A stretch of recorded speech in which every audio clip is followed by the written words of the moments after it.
Diabetes ಅಥವಾ ಸಕ್ಕರೆ ಕಾಯಿಲೆ ಇರುವಂತವರು, ಶುಗರ್ ಇರುವಂತವರು ಈ ಒಂದು ಹಣ್ಣುಗಳನ್ನ ತಿನ್ಬಾರ್ದು ಅಂತ ಕೆಲವರು ಹೇಳ್ತಾರೆ. ಇನ್ನು ಕೆಲವರು ಇಲ್ಲ ಹಣ್ಣು ತಿನ್ಬಹುದು ಏನಾಗಲ್ಲ ಅಂತ ಹೇಳಿರ್ತಾರೆ. ಸೊ ನಿಮ್ಗೆ ಕನ್ಫ್ಯೂಷನ್ ಇರುತ್ತೆ. ನಿಮ್ಗೇನಾದ್ರೂ ಶುಗರ್ ಇತ್ತು ಅಂತಂದ್ರೆ, ಈ ಒಂದು ಮಧುಮೇಹ ಇತ್ತು ಅಂತ ಅಂದ್ರೆ ಹಣ್ಣುಗಳು ತಿನ್ಬೇಕಾ ಬೇಡ್ವಾ ಅನ್ನೋ ಒಂದು ಕನ್ಫ್ಯೂಷನ್ ಇರುತ್ತೆ. ಸೊ ಇವತ್ತಿನ ವಿಡಿಯೋನಲ್ಲಿ ಸಿಂಪಲ್ ಆಗಿ ಒಂದು 5 ನಿಮಿಷದಲ್ಲಿ ಈ ಒಂದು ಹಣ್ಣುಗಳನ್ನ ತಿನ್ನಬಹುದಾ ಬೇಡ್ವಾ ಅಂತ ನಾನು ನಿಮ್ಗೆ ತಿಳಿಸ್ಕೊಡ್ತೀನಿ. Welcome back to my YouTube channel. ನೀವು ನೋಡ್ತಾ ಇರಾ positive vibes Karnataka YouTube channel. ನಾನು ನಿಮ್ಮ Chaitra, counselling psychologist and narcissism recovery coach.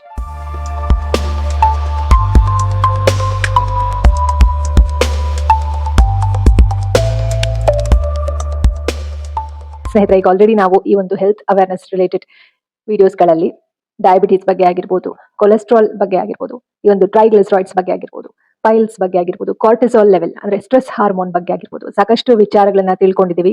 ಇದ್ರ ಜೊತೆಗೆ ನಾರ್ಸಿಸಿಸಂ ರಿಕವರಿ, ಈ ಒಂದು ಟಾಕ್ಸಿಕ್ ರಿಲೇಶನ್ಶಿಪ್ ಗಳಿಂದ ಸ್ಟ್ರೆಸ್ ಹೆಚ್ಚಾಗುತ್ತೆ, ಅದರಿಂದ ಹೇಗೆ ಯಾವ ರೀತಿ ದೇಹದ ಮೇಲೆ ಪರಿಣಾಮ ಬೀರುತ್ತೆ ಅದನ್ನ ತಿಳ್ಕೊಂಡಿದೀವಿ.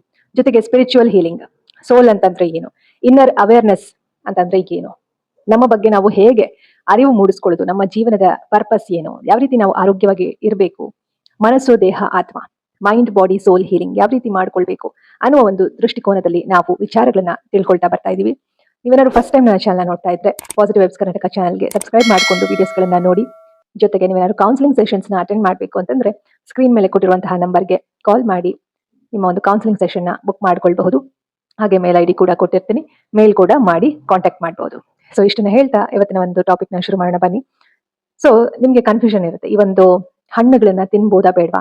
ಮುಂಚೆ ಎಲ್ಲ ಎಷ್ಟು ಹಣ್ಣುಗಳು ತಿಂತಾ ಇದ್ದೆ, ಈ ಒಂದು ಶುಗರ್ ಬಂದ್ಮೇಲೆ ಹಣ್ಣುಗಳು ತಿನ್ನೋಕೆ ಆಗ್ತಾ ಇಲ್ಲ, ಸೊ ಹಣ್ಣುಗಳು ತಗೊಳ್ಬೇಡಿ ಅಂತ ಹೇಳಿದ್ದಾರೆ ಡಾಕ್ಟರ್ ಅಂತ ನೀವು ಅನ್ಕೊಳ್ತಾ ಇರ್ತೀರಾ, ಬೇಜಾರ್ ಮಾಡ್ಕೊಳ್ತಾ ಇರ್ತೀರಾ. ಸರಿಯಾಗಿ ಎಲ್ಲರ ತರ ಹಣ್ಣುಗಳು ತಗೊಳ್ಳೋದಕ್ಕೆ ಆಗ್ತಾ ಇರೋದಿಲ್ಲ ನಿಮ್ಗೆ. ಸೊ ಇಂತಹ ಸಮಯದಲ್ಲಿ ನಾನು ಏನ್ ಹೇಳೋದಕ್ಕೆ ಇಷ್ಟಪಡ್ತೀನಿ ಅಂದ್ರೆ, ನೀವು ಹಣ್ಣುಗಳು ಕಂಪ್ಲೀಟ್ ಆಗಿ ತಿನ್ನೋದೇ ತಪ್ಪು, ತಿನ್ಬಾರ್ದು ಅನ್ನುವಂತಹ ಒಂದು ಮೈಂಡ್ ಸೆಟ್ ಇಂದ ಹೊರಗೆ ಬರ್ಬೇಕು ಸ್ನೇಹಿತರೆ. ಯಾಕಂದ್ರೆ ದೇವರು ಕೊಟ್ಟಿರುವಂತಹ ಒಂದು ಪ್ರಕೃತಿ ದತ್ತವಾಗಿ ಬಂದಿರುವಂತಹ ಒಂದು ಆಹಾರ ಈ ಒಂದು ಹಣ್ಣು ಅನ್ನುವಂಥದ್ದು ಅಲ್ವಾ. ಸೊ ಪ್ರಕೃತಿಗೆ ಹತ್ತಿರವಾಗಿದ್ರೆ ನಾವು ಆರೋಗ್ಯವಾಗೇ ಇರ್ತೀವಿ. ಆದ್ರೆ ಈ ಒಂದು ಮನುಷ್ಯನ ಒಂದು ಏನು ಆಸೆಗಳಿಂದ ಹೆಚ್ಚಾಗ್ತಾ ಆಗ್ತಾ ದುಡ್ಡು ಮಾಡುವ ಆಸೆಗಳಿಂದ ಎಷ್ಟೋ ವರ್ಷಗಳಿಂದ ಈ ಒಂದು ಲೈಫ್ ಸ್ಟೈಲ್ ಅನ್ನೋದು ಚೇಂಜ್ ಆಗ್ತಾ ಬಂತು ಅಲ್ವಾ. ಸೊ ಅಂತಹ ಟೈಮಲ್ಲಿ ಫ್ಯಾಕ್ಟ್ರಿಗಳು ಹೆಚ್ಚಾಯ್ತು. ನಿಮ್ಗೂ ಕೂಡ ಡಯಾಬಿಟೀಸ್ ಅಥವಾ ಮಧುಮೇಹ ಇದ್ರೆ ಹಣ್ಣುಗಳನ್ನ ತಿನ್ಲೇಬಾರ್ದು ಅನ್ನುವಂತಹ ಮೈಂಡ್ ಸೆಟ್ ನಿಮ್ಗೆ ಇದ್ರೆ ಅದನ್ನ ಮೊದಲು ತೆಗೆದುಹಾಕ್ಬೇಕು ಸ್ನೇಹಿತರೆ. ಯಾಕಂದ್ರೆ ಹಣ್ಣುಗಳು ತಿನ್ಬಹುದು, ಶುಗರ್ ಇದ್ರೂ ಕೂಡ ಡಯಾಬಿಟೀಸ್ ಇದ್ರೂ ಕೂಡ ಹಣ್ಣುಗಳು ತಿನ್ಬಹುದು, ಆದರೆ ಬಹಳ ಕೇರ್ಫುಲ್ ಆಗಿ ನಾವು ತಗೊಳ್ಬೇಕಾಗತ್ತೆ. ಯಾವ ಹಣ್ಣು ಎಷ್ಟು ಪ್ರಮಾಣದಲ್ಲಿ ತಗೊಳ್ತೀವಿ ಅನ್ನೋದು ತುಂಬಾ ಇಂಪಾರ್ಟೆಂಟ್. ಜೊತೆಗೆ ಯಾವ ಟೈಮ್ ಅಲ್ಲಿ ತಗೊಳ್ತೀವಿ ಅನ್ನೋದು ತುಂಬಾ ಇಂಪಾರ್ಟೆಂಟ್. ಓಕೆನಾ. ಸೊ ಇದರಲ್ಲಿ ನಮ್ಗೆ ಟೈಪ್ 1 ಡಯಾಬಿಟೀಸ್ ಅಂತ ಇರುತ್ತೆ, ಟೈಪ್ 2 ಡಯಾಬಿಟೀಸ್ ಅಂತ ಇರುತ್ತೆ. ಸೊ ಟೈಪ್ 1 ಡಯಾಬಿಟೀಸ್ ಅವ್ರಿಗೆ ಇನ್ಸುಲಿನ್ ಉತ್ಪತ್ತಿ ಆಗ್ತಾ ಇರೋದಿಲ್ಲ, ಇನ್ಸುಲಿನ್ ಸಪೋರ್ಟ್ ತಗೊಳ್ತಾ ಇರ್ತಾರೆ ಹೊರಗಡೆಯಿಂದ. ಸೊ ನೋಡ್ಕೊಂಡು ನಿಮ್ಮ ದೇಹಕ್ಕೆ ಯಾವ ಒಂದು ಹಣ್ಣು ಸೂಟಬಲ್ ಆಗುತ್ತೆ, ಜೊತೆಗೆ ಟೈಪ್ 1 ಡಯಾಬಿಟೀಸ್ ಇರುವವರು ಯಾವ ರೀತಿ ನೀವು ಮ್ಯಾನೇಜ್ ಮಾಡಬೇಕು, ನಿಮ್ಮ ಒಂದು ಶುಗರ್ ಲೆವೆಲ್ ಯಾವ ರೀತಿ ಏರುಪೇರು ಆಗ್ತಾ ಇದೆ ಅಂತ ನೋಡ್ಕೊಂಡು ಗ್ಲೈಸಮಿಕ್ ಇಂಡೆಕ್ಸ್ ಕಮ್ಮಿ ಇರುವಂತಹ ಒಂದು ಹಣ್ಣುಗಳನ್ನ ತಗೊಳ್ಬೇಕಾಗುತ್ತೆ. ಈವನ್ ಟೈಪ್ 2 ಡಯಾಬಿಟೀಸ್ ಇರೋರು ಕೂಡ ಶುಗರ್ ಸ್ಪೈಕ್ ಆಗದೆ ಇರುವ ರೀತಿಯಲ್ಲಿ ನಾವು ನೋಡ್ಕೊಂಡು ಮಾನಿಟರ್ ಮಾಡಿಕೊಂಡು ತಗೊಳ್ಬೇಕಾಗತ್ತೆ. ಕೆಲವು ಸಾತಿ ನಮಗೂ ಕೂಡ ಗೊತ್ತಾಗೋದಿಲ್ಲ, ಯಾಕಂದ್ರೆ ನಾವು ಏನು MBBS ಮಾಡಿರುವಂತವರಲ್ಲ. ಇವಾಗ ನಾನು ಆಸ್ ಅ ಕೌನ್ಸಿಲಿಂಗ್ ಸೈಕಾಲಜಿಸ್ಟ್ ವಿಚಾರಗಳನ್ನ ಸ್ಟಡಿ ಮಾಡಿ ನಿಮ್ಗೆ ತಿಳಿಸ್ತಾ ಇರ್ತೀನಿ. ಯಾಕಂದ್ರೆ ಇಲ್ಲಿ ನನ್ನ ಉದ್ದೇಶ ಮಾನಸಿಕವಾಗಿ ನೀವು ಸದೃಢರಾಗಬೇಕು ಅಂತ. ಇವಾಗ ಮಾನಸಿಕವಾಗಿ ತುಂಬಾ ಕುಗ್ತಾ ಹೋದ್ರೆ, ಅಯ್ಯೋ ನಾನು ಏನೂ ತಿನ್ನಕ್ಕಾಗಲ್ವಲ್ಲ ಅಂತ ಮಾನಸಿಕವಾಗಿ ಕುಗ್ತಾ ಹೋದ್ರೆ ಅದು ಇನ್ನಷ್ಟು ದೈಹಿಕವಾಗಿ ಪರಿಣಾಮ ಬೀರುತ್ತೆ. ಹಾಗಾಗಿ ಆಸ್ ಅ ಕೌನ್ಸಿಲಿಂಗ್ ಸೈಕಾಲಜಿಸ್ಟ್ ನಾನು ಈ ಒಂದು ಅಧ್ಯಯನ ಮಾಡೋದು ಕೂಡ ನನಗೆ ತುಂಬಾ ಇಂಪಾರ್ಟೆಂಟ್. ಯಾಕಂದ್ರೆ ನನ್ನ ಒಂದು ಕ್ಲೈಂಟ್ಸ್ಗೆ ನಾನು ಯಾರಿಗೆ ಹೇಳ್ತಾ ಇರ್ತೀನಿ, ಇವಾಗ ನಿಮ್ಗೆ ಆಸ್ ಅ ಯೂಟ್ಯೂಬ್ ಫ್ಯಾಮಿಲಿ ನಿಮ್ಗೆ ಹೇಳ್ತಾ ಇದ್ರಿ, ಯಾರೋ ಒಬ್ರು ವಿಡಿಯೋ ನೋಡ್ತಾ ಇದ್ರು ಕೂಡ ನಾನು ಒಂದು ಸರಿಯಾದ ಮಾಹಿತಿನ ಕೊಡಬೇಕು ಅನ್ನುವಂತಹ ಒಂದು ದೃಷ್ಟಿಕೋನದಲ್ಲಿ ನಾನು ಕೂಡ ಒಂದು ಅಧ್ಯಯನ ಮಾಡಿ ನಿಮ್ಗೆ ತಿಳಿಸ್ತಾ ಇರ್ತೀನಿ. ಯಾಕಂದ್ರೆ ಇವತ್ತಿನ ಒಂದು ಫಾಸ್ಟ್ ಲೈಫ್ ನಲ್ಲಿ, ಸ್ಟ್ರೆಸ್ಫುಲ್ ಲೈಫ್ ನಲ್ಲಿ ಈ ಒಂದು ಕಾರ್ಟಿಸಾಲ್ ಲೆವೆಲ್ ಅನ್ನೋದು ಜಾಸ್ತಿ ಆಗ್ತದೆ. ಅದ್ರ ಜೊತೆಗೆ ಏನು ತಿನ್ಬಾರ್ದು, ಏನ್ ತಿಂದ್ರು ಶುಗರ್ ಜಾಸ್ತಿ ಆಗ್ಬಿಡುತ್ತಲ್ಲ ಅನ್ನೋ ಮೈಂಡ್ ಸೆಟ್ ಇದ್ರೆ ಈ ಕಡೆ ಆಹಾರ ತಿನ್ಲೇಬೇಕು ಜೀವನ ಮಾಡೋದಕ್ಕೆ, ಇಲ್ಲಿ ತಿಂದ್ರೆ ಶುಗರ್ ಜಾಸ್ತಿ ಆಗ್ತಾ ಇರುತ್ತೆ. ಇಂತಹ ಸಂದರ್ಭದಲ್ಲಿ ನಾವು ಇದನ್ನ ಅಧ್ಯಯನ ಮಾಡಿ ತಿಳಿಸೋದು ಇದು ನಮ್ಮ ಒಂದು ಕರ್ತವ್ಯ ಅಂತ ನಾನು ಭಾವಿಸ್ತೀನಿ. ಸೊ ಈ ಒಂದು ದೃಷ್ಟಿಕೋನದಲ್ಲಿ ವಿಡಿಯೋಸ್ ನೋಡ್ತಾ ಹೋಗಿ. ಸೊ ಹಾಗಾಗಿ ಗ್ಲೈಸಮಿಕ್ ಇಂಡೆಕ್ಸ್ ಎಷ್ಟು ಇದೆ ಹಣ್ಣಲ್ಲಿ ಅಂತ ನೋಡ್ಕೊಂಡು ತಿನ್ನೋದು ತುಂಬಾ ಇಂಪಾರ್ಟೆಂಟ್. ಇದು ಸಾಮಾನ್ಯ ಮನುಷ್ಯರು ಕೂಡ ಅಧ್ಯಯನ ಮಾಡಬೇಕಾಗಿರುವಂತದ್ದು. ಸಿಂಪಲ್ ಆಗಿರುತ್ತೆ, ನಾವು ಸ್ವಲ್ಪ ಟೈಮ್ ಕೊಟ್ಟು ಅಧ್ಯಯನ ಮಾಡಬೇಕಾಗುತ್ತೆ. ಯಾಕಂದ್ರೆ ನಾವು ಆರೋಗ್ಯವಾಗಿರ್ಬೇಕಂದ್ರೆ ಇದ್ರ ಬಗ್ಗೆ ಸ್ವಲ್ಪ ಅಧ್ಯಯನ ಮಾಡಬೇಕಾಗುತ್ತೆ. ತುಂಬಾ ನಾವು ಫುಲ್ ಎಕ್ಸ್ಪರ್ಟ್ ಆಗದೆ ಇದ್ರೂ ಕೂಡ ನಮ್ಮ ಜೀವನಕ್ಕೆ, ದಿನನಿತ್ಯದ ಜೀವನವನ್ನ ನೆಮ್ಮದಿಯಿಂದ ಸಾಗಿಸೋದಕ್ಕೆ ಏನ್ ಬೇಕೋ ಅಷ್ಟನ್ನಾದ್ರೂ ನಾವು ಅಧ್ಯಯನ ಮಾಡಬೇಕಾಗುತ್ತೆ. ಹಾಗಾಗಿ ಗ್ಲೈಸಮಿಕ್ ಇಂಡೆಕ್ಸ್ ಎಷ್ಟು ಇದೆ, ಯಾವ ಹಣ್ಣಲ್ಲಿ ಎಷ್ಟು ಇದೆ ತಿಳ್ಕೊಳ್ಳೋದು ತುಂಬಾ ಇಂಪಾರ್ಟೆಂಟ್. ಗ್ಲೈಸಮಿಕ್ ಇಂಡೆಕ್ಸ್ ಜಾಸ್ತಿ ಇರುವಂತಹ ಹಣ್ಣುಗಳನ್ನ ನೀವು ಅವಾಯ್ಡ್ ಮಾಡಬೇಕಾಗುತ್ತೆ. ಶುಗರ್ ರಿವರ್ಸ್ ಮಾಡ್ಕೊಳ್ಬೇಕು ಅಂತಂದ್ರೆ, ಯಾಕಂದ್ರೆ ಟೈಪ್ 2 ಡಯಾಬಿಟೀಸ್ ನೀವು ರಿವರ್ಸ್ ಮಾಡ್ಕೊಳ್ಬಹುದು ಅಂತ ನಾನು ಆಲ್ರೆಡಿ ನನ್ನ ಪ್ರೀವಿಯಸ್ ವಿಡಿಯೋಸ್ ನಲ್ಲಿ ತಿಳಿಸ್ಕೊಟ್ಟಿದ್ದೀನಿ.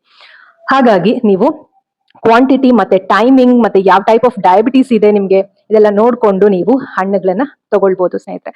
ಇನ್ನು ಯಾವ ಫ್ರೂಟ್ ಬೆಟರ್ ಅಂತ ನಾವು ನೋಡೋದಾದ್ರೆ ಆಪಲ್ ತಗೊಳ್ಬಹುದು, ಜೊತೆಗೆ ಗ್ವಾವಾ, ಈ ಒಂದು ಸೀಬೆಕಾಯಿ ಅಂತ ಹೇಳ್ತೀವಲ್ಲ ಅದನ್ನ ತಗೊಳ್ಬಹುದು, ಜೊತೆಗೆ ಆರೆಂಜ್ ತಗೊಳ್ಬಹುದು, ಜೊತೆಗೆ ಪಪಾಯ ತಗೊಳ್ಬಹುದು ಸ್ಮಾಲ್ ಪೋರ್ಷನ್, ಓಕೆನಾ, ಜೊತೆಗೆ ಪೊಮೊಗ್ರನೇಟ್. ಇದೆಲ್ಲ ನಾನು ಲಿಸ್ಟ್ ಹೇಳ್ದೆ ಅಂದ್ಬಿಟ್ಟು ಇದನ್ನೆಲ್ಲ ಜಾಸ್ತಿ ತಗೊಳ್ಳಂಗಿಲ್ಲ. ಜೊತೆಗೆ ಇದೆಲ್ಲದಕ್ಕೂ ಅದರದೇ ಆದಂತಹ ನಂಬರ್ಗಳಿರುತ್ತೆ. ಗ್ಲೈಸಮಿಕ್ ಇಂಡೆಕ್ಸ್ ಆಪಲ್ ನಲ್ಲಿ ಎಷ್ಟಿರುತ್ತೋ ಸೇಬ್ನಲ್ಲೂ ಸೀಬೆಕಾಯಿನಲ್ಲೂ ಅಷ್ಟೇ ಇರೋದಿಲ್ಲ, ಆರೆಂಜ್ ನಲ್ಲೂ ಅಷ್ಟೇ ಇರೋದಿಲ್ಲ, ಹಾಗೆ ಪಪಾಯನಲ್ಲೂ ಅಷ್ಟೇ ಇರೋದಿಲ್ಲ. ಎಲ್ಲದರಲ್ಲೂ ಡಿಫ್ರೆಂಟ್ ಇರುತ್ತೆ. ಸೊ ಹಾಗಾಗಿ ಗ್ಲೈಸಮಿಕ್ ಇಂಡೆಕ್ಸ್ ಎಷ್ಟಿದೆ ನೋಡ್ಕೊಂಡು ನೀವು ತಗೊಳ್ಬೇಕಾಗುತ್ತೆ. ಇದರ ಬಗ್ಗೆ ನಾನು ಮುಂಬರುವ ವಿಡಿಯೋಗಳಲ್ಲಿ ಕೂಡ ನಿಮಗೆ ತಿಳಿಸ್ಕೊಡ್ತೀನಿ. ಈ ವಿಡಿಯೋನಲ್ಲಿ ಸಿಂಪಲ್ ಆಗಿ ನಿಮ್ಗೆ ಏನ್ ಹೇಳ್ತಾ ಇರೋದು ನಾನಂದ್ರೆ, ಏನ್ ತಿಳಿಸ್ಕೊಡೋದು ಅಂದ್ರೆ, ಹಣ್ಣುಗಳನ್ನ ತಗೊಳ್ಬಹುದು, ಆದ್ರೆ ಗ್ಲೈಸಮಿಕ್ ಇಂಡೆಕ್ಸ್ ಎಷ್ಟಿದೆ ನೋಡ್ಕೊಂಡು ನೀವು ಟೈಮಿಂಗ್ ನೋಡ್ಕೊಂಡು ಪೋರ್ಷನ್ ನ ನೋಡ್ಕೊಂಡು ಎಷ್ಟು ತಿಂತೀರಿ, ಹಣ್ಣು ಎಷ್ಟು ಗ್ರಾಮ್ಸ್ ತಗೊಳ್ತಾ ಇದೀರಿ ಅನ್ನೋದನ್ನ ನೋಡ್ಕೊಂಡು ತಗೊಳ್ಬೇಕಾಗತ್ತೆ. ಕೆಲವೊಂದ್ಸತಿ ಹೆಚ್ಚು ಕಮ್ಮಿ ಆಗುತ್ತೆ, ಬಟ್ ಅದನ್ನ ನಾವು ಮತ್ತೆ ಸರಿ ಮಾಡ್ಕೊಳ್ಬೇಕಾಗತ್ತೆ, ಓಕೆನಾ. ಸೊ ನೀಟಾಗಿ ನೀವು ಒಂದು ಚಾರ್ಟ್ ಹಾಕೊಂಡು ಅದರ ಪ್ರಕಾರವಾಗಿ ಆಹಾರವನ್ನ ಸೇವಿಸಬೇಕಾಗತ್ತೆ. ವಾಟ್ ಟು ಅವಾಯ್ಡ್, ಇನ್ನ ಅವಾಯ್ಡ್ ಏನ್ ಮಾಡ್ಬೋದು, ಯಾವ ಫ್ರೂಟ್ ನ ಅವಾಯ್ಡ್ ಮಾಡ್ಬೋದು, ಇದೆಲ್ಲವನ್ನು ಕೂಡ ನಾವು ನೆಕ್ಸ್ಟ್ ವಿಡಿಯೋನಲ್ಲಿ ನೋಡ್ತಾ ಹೋಗೋಣ. ಒಟ್ನಲ್ಲಿ ನೀವು ಟೈಮಿಂಗ್ ಅನ್ನೋದು ತುಂಬಾ ಇಂಪಾರ್ಟೆಂಟ್, ಜೊತೆಗೆ ಪೋರ್ಷನ್ ಅನ್ನೋದು ತುಂಬಾ ಇಂಪಾರ್ಟೆಂಟ್. ಸೊ ಇದಿಷ್ಟು ಹೇಳ್ಬಹುದು. ಇನ್ನು ಸೈಕಾಲಜಿಕಲ್ ಇನ್ಸೈಟ್ಸ್ ಅಂತ ನೋಡೋದಾದ್ರೆ, ತುಂಬಾ ರಿಸ್ಟ್ರಿಕ್ಷನ್ ಮಾಡೋದು ಅಷ್ಟು ಒಳ್ಳೇದಲ್ಲ. ಯಾಕಂದ್ರೆ ಡಯಾಬಿಟಿಸ್ ಮ್ಯಾನೇಜ್ಮೆಂಟ್ ಅಂತಂದ್ರೆ ತುಂಬಾ ರಿಸ್ಟ್ರಿಕ್ಷನ್ ಮಾಡೋದು, ತುಂಬಾ ಸ್ಟ್ರೆಸ್ಫುಲ್ ಆಗಿ ಬದುಕುವಂತದ್ದು, ಏನು ತಿನ್ಲೇಬಾರ್ದು ಅನ್ನುವಂತಹ ಫೀಲಿಂಗ್ ಇಟ್ಕೊಂಡ್ರೆ ಅರ್ಥ ಸ್ಟ್ರೆಸ್ ಜಾಸ್ತಿ ಆಗಿ ಕಾರ್ಟಿಸಾಲ್ ಲೆವೆಲ್ ಜಾಸ್ತಿ ಆಗಿ ಅದರಿಂದ ಕೂಡ ಡಯಾಬಿಟಿಸ್ ಜಾಸ್ತಿ ಆಗುವಂತಹ ಸನ್ನಿವೇಶಗಳಿರುತ್ತೆ. ಭಯ ಜಾಸ್ತಿ ಆದ್ರೂ ಕೂಡ ಇದು ಕೂಡ ಶುಗರ್ ಲೆವೆಲ್ ಮೇಲೆ ಪರಿಣಾಮ ಬೀರುತ್ತೆ. ಹಾಗಾಗಿ ನಿಮ್ಮ ಒಂದು ಮಾನಸಿಕವಾದ ಆರೋಗ್ಯ ಚೆನ್ನಾಗಿತ್ತು ಅಂತಂದ್ರೆ ದೈಹಿಕವಾದ ಆರೋಗ್ಯ ಕೂಡ ಚೆನ್ನಾಗಿರುತ್ತೆ. ಜೊತೆಗೆ ಬ್ಯಾಲೆನ್ಸ್ಡ್ ಮೀಲ್ಸ್, ಓಕೆನಾ. ನೀವು ಭಯದಲ್ಲಿ ಅಯ್ಯೋ ತಿಂದ್ರೆ ಏನಾಗ್ಬಿಡುತ್ತೋ ಅನ್ನೋ ಫೀಲಲ್ಲಿ ತಿಂತಾ ಇದ್ರೆ ಅದರಿಂದನೇ ಅರ್ಧ ಕಾಯಿಲೆಗಳು ಬರೋದು ಜಾಸ್ತಿ ಆಗುತ್ತೆ. ಹಾಗಾಗಿ ನೀವು ತಿನ್ನುವಂತಹ ಆಹಾರವನ್ನ ದೇವರು ಕೊಟ್ಟಿರುವಂತಹ ಆಹಾರ ಅಂತ ಒಂದ್ ರೀತಿ ಗ್ರಾಟಿಟ್ಯೂಡ್ ನ ಫೀಲ್ ಮಾಡಿ ಥ್ಯಾಂಕ್ ಯು ಅನ್ನುವಂತಹ ಭಾವನೆಯಲ್ಲಿ ನೀವು ತಿಂತಾ ಬಂದ್ರೆ ಅದು ಕೂಡ ನಿಮ್ಮ ಒಂದು ಆರೋಗ್ಯಕರ ಜೀವನಕ್ಕೆ ತುಂಬಾನೇ ಹೆಲ್ಪ್ ಆಗುತ್ತೆ ಅಂತ ಹೇಳ್ಬೋದು. ಸೊ ಫೈನಲಿ ಇದಕ್ಕೆ ಉತ್ತರ ಏನು, ಹಣ್ಣು ತಗೊಳ್ಬಹುದಾ ಬೇಡವಾ ಅನ್ನೋದಕ್ಕೆ, ಡಯಾಬಿಟಿಸ್ ಇರೋರು ಹಣ್ಣನ್ನ ತಗೊಳ್ಬಹುದು, ಆದರೆ ಟೈಮಿಂಗ್ ನೋಡ್ಬೇಕು, ಪೋರ್ಷನ್ ನೋಡ್ಬೇಕು, ಜೊತೆಗೆ ನೀವು ಎಷ್ಟು ಗ್ಲೈಸಮಿಕ್ ಇಂಡೆಕ್ಸ್ ಇರುವಂತಹ ಆಹಾರವನ್ನ, ಎಷ್ಟು ಗ್ಲೈಸಮಿಕ್ ಇಂಡೆಕ್ಸ್ ಇರುವಂತಹ ಹಣ್ಣನ್ನ ತಗೊಳ್ತೀರಾ ಅನ್ನೋದು ತುಂಬಾ ಇಂಪಾರ್ಟೆಂಟ್. ಇದೆಲ್ಲವನ್ನು ಕೂಡ ಚೆಕ್ ಮಾಡಿದ್ರೆ ನೀವು ಖಂಡಿತವಾಗ್ಲೂ ಚೆಕ್ ಮಾಡಿ ತಗೊಳ್ತಿದ್ದೀರಿ ಅಂದ್ರೆ ಖಂಡಿತವಾಗ್ಲೂ ಹಣ್ಣನ್ನ ತಗೊಳ್ಬಹುದು ಸ್ನೇಹಿತರೆ. ಸೊ ಇದಾಗಿತ್ತು ಇವತ್ತಿನ ವಿಡಿಯೋ. ಐ ಥಿಂಕ್ ಈ ಒಂದು ವಿಡಿಯೋ ನಿಮ್ಮೆಲ್ಲರಿಗೂ ಕೂಡ ಹೆಲ್ಪ್ಫುಲ್ ಆಯ್ತು ಅಂತ ಭಾವಿಸ್ತೀನಿ.